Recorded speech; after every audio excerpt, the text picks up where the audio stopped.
தேசிய அளவிலான கராத்தே போட்டியில் பங்கேற்பதற்காக கோவையை சேர்ந்த வீரர்களுக்கு சிறப்பு பயிற்சி வகுப்புகள் நடைபெற்று வருகிறது. உத்தரகாண்ட் மாநிலம் டேராடூனில் வருகிற 11ஆம் தேதி முதல் 15ஆம் தேதி வரை தேசிய அளவிலான கராத்தே போட்டிகள் நடைபெற உள்ளது. இதில் பல்வேறு மாநிலங்களைச் சேர்ந்த வீரர் வீராங்கனைகள் ஜூனியர், சீனியர், சப் ஜூனியர் ஆகிய பிரிவுகளில் பங்கேற்க உள்ளனர். வணக்கம். கோயம்புத்தூர் மாவட்ட ஸ்போர்ட்ஸ் கராத்தே சங்கத்தினுடைய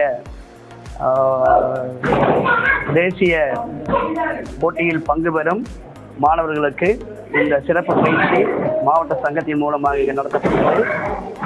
இந்த போட்டியானது தமிழ்நாடு ஸ்போர்ட்ஸ் கராத்தே அசோசியேஷனுடைய தலைவர் ஜேக்கப் தேவகுமார் அவர்களாலும் பொதுச் செயலாளர் சென்சாய் அல்தாப் ஆலம் அவர்களுடைய அறிவுறுத்தலின் பேரில் இந்த சிறப்பு பயிற்சி இங்கே நாங்கள்லாம் சேர்ந்து கண்டக்ட் பண்ணியிருக்கோம்.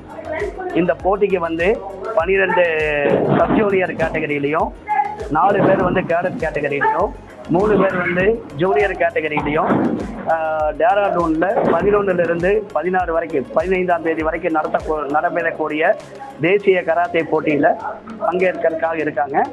இந்த மாணவர்கள் அனைவருமே டிஸ்ட்ரிக்டில் கோல்டு அடித்து, அப்புறம் ஸ்டேட்டில் கோல்டு அடித்து, திருப்பி இப்போ நேஷனல்ஸ் போயிட்டு இருக்காங்க.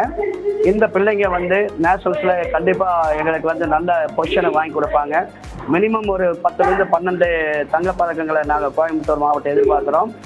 அந்த பிள்ளைங்க அத்தனை பேருமே வரக்கூடிய சவுத் ஏசியா கராத்தே சாம்பியன்ஷிப் ஸ்ரீலங்காவில் நடக்க போகுது.